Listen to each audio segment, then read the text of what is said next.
तो क्या आप जानते हो कि गूगल हमारे बारे में क्या क्या जानता है या फिर उस जानकारी का क्या करता है हमारे साथ? या फिर क्या आप ये जानते हो कि गुरु रंधावा जो कि आज के टाइम में इतने बड़े सिंगर हैं, वो इतने बड़े सिंगर बने कैसे? आखिर उनके सक्सेसफुल होने के पीछे क्या रीज़न था? या फिर क्या आप ये जानते हो कि एक 17 साल का लड़का जो कि सिर्फ 8th क्लास तक पढ़ा था और उसको बेंगलुरु 7,000 लोगों के सामने खड़ा कर दिया गया था, और उसके बाद फिर उसने जो किया वो देखकर पूरी दुनिया सदमे में आ गई थी। तो स्वागत है आपका एक और स्क्रीन तोड़ वीडियो में जिसका नाम है जरा हटके। तो किसी भी व्यक्ति विशेष को समस्या ना पहुंचाते हुए वीडियो को स्टार्ट करते हैं। Hello and welcome friends, my name is Anoop Singh and you are watching the Anoop YouTube channel.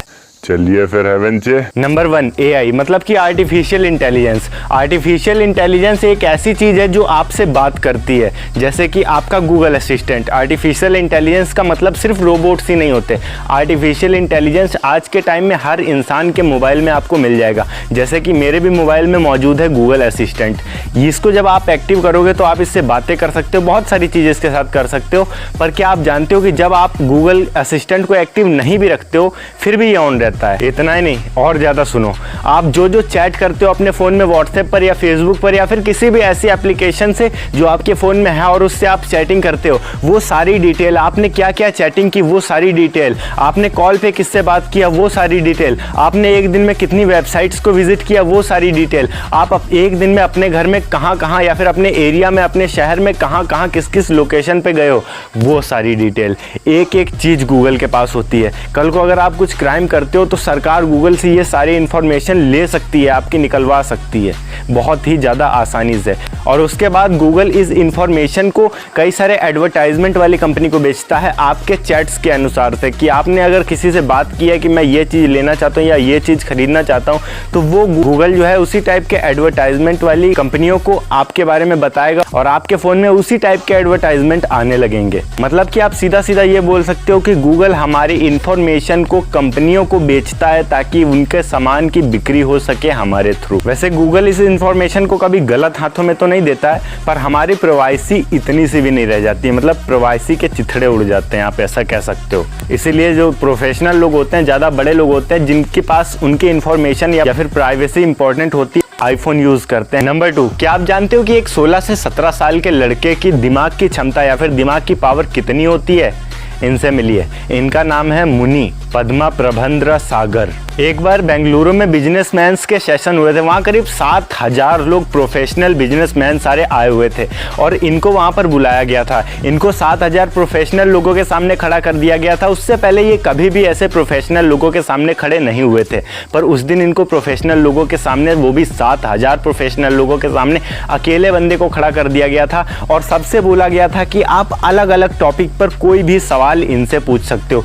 एक पर एक इनसे 200 सवाल पूछे गए और उससे भी बड़ी बात कि ये सिर्फ 8th क्लास तक पास थे, उससे ज़्यादा इन्होंने पढ़ाई नहीं की, संन्यास ले लिया, सिर्फ ध्यान केंद्रित करने लगे और एक पर एक 200 सवाल इनसे पूछे गए एक साथ और उन्हीं बिल्कुल उसी लाइन में इन्होंने एक पर एक 200 के 200 प्रश्नों के उत्तर एक साथ दे दिए। मतलब आप ऐसा कह सकते हो कि ऐसी कोई भी उम्र नहीं है कि हम अपने दिमाग में बहुत ज़्यादा इंफॉर्मेशन गेन नहीं कर सकते। हम अपने दिमाग को जितना ज़्यादा चलाएंगे, जितना ज़्यादा उसमें इंफॉर्मेशन भरेंगे, वो उतना ही ज़्यादा ज्ञानी होता जाएगा। मतलब दिमाग की कोई सीमा नहीं है। नंबर 3, गुरु रंधावा। क्या आप जानते हो कि गुरु रंधावा एक लड़की से प्यार करते थे, उनको प्रपोज भी किया था, पर उस लड़की ने ये कहकर मना कर दिया था कि तुम्हारे पास कुछ भी नहीं है। तो गुरु रंधावा ने उनके लिए एक गाना भी लिखा था, जिस गाने का नाम था बन जा तू मेरी रानी, जो कि अभी कुछ टाइम पहले एक मूवी आई थी तुम्हारी सुलू, जिसमें ये गाना आया था और बहुत ज़्यादा पॉपुलर भी हुआ था। और उससे पहले भी ये पॉपुलर हो चुका था, पर इतना ज़्यादा इंडिया में फैला नहीं था, पर तुम्हारी सुलू में आने के बाद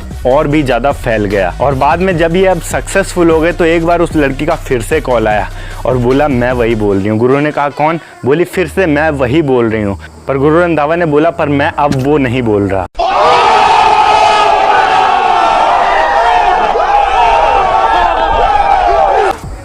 क्या आप 3D प्रिंटिंग के बारे में जानते हो? अगर नहीं जानते हो तो कुछ टाइम के अंदर जान जाओगे, क्योंकि एक बहुत ही ज़्यादा नई टेक्नोलॉजी है और मार्केट में बहुत ही ज़्यादा नया नया है। पर आपको बता दें, अगर ये मार्केट में आ गया तो आग लग जाएगी।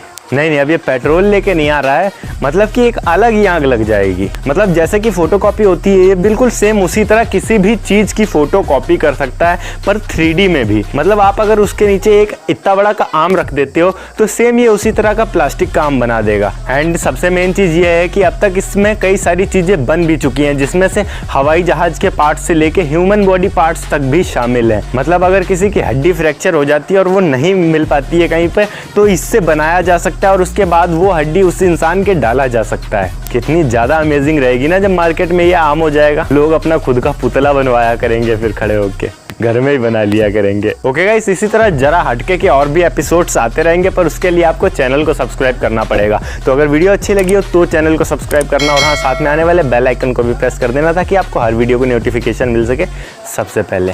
मैं मिलता हूँ आपको नेक्स्ट वीडियो में एक नए टॉपिक के साथ। तब तक के लिए बाय बाय।